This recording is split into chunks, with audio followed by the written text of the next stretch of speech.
Hi viewers. కొద్ది రోజుల క్రితం గుజరాత్లో అహ్మదాబాద్లో ప్లేన్ క్రాష్ అయింది కదా. అసలు ఒక్కరు మిగిలేరు, అది కూడా విశ్వాస్ కుమార్ ఆ పర్సన్. మిగతాలంతా చనిపోయారు.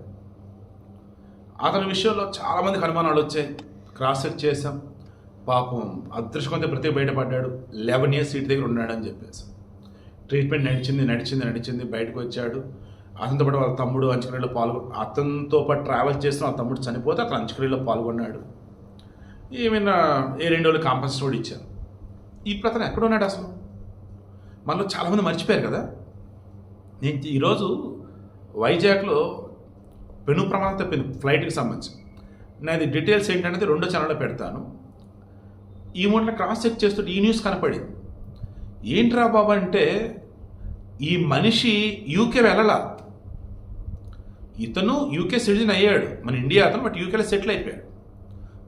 వెళ్ళట్లా. అక్కడ వాళ్ళ బావమరిది ఉన్నాడు. ఎందుకు? అతని పిల్లలు మొత్తం ఆడే ఉన్నారు కదా.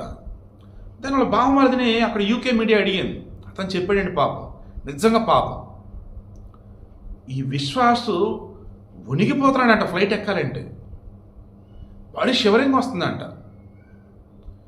రాత్రిపూట అరుస్తున్నాడంట సడన్గా.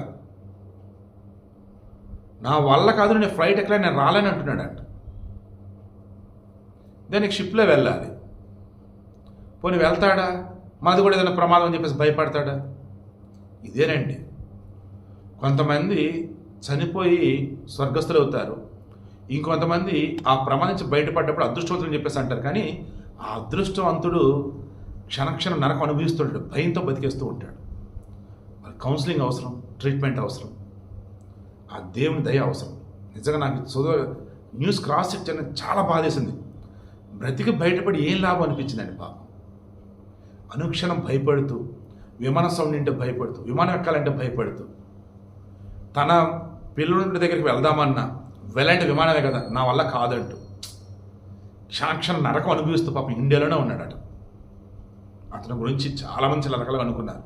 మనం అనుకున్నాం కానీ మరీ తేడాగా అయితే అనుకోలేదు. పాపం అండి అతనైతే.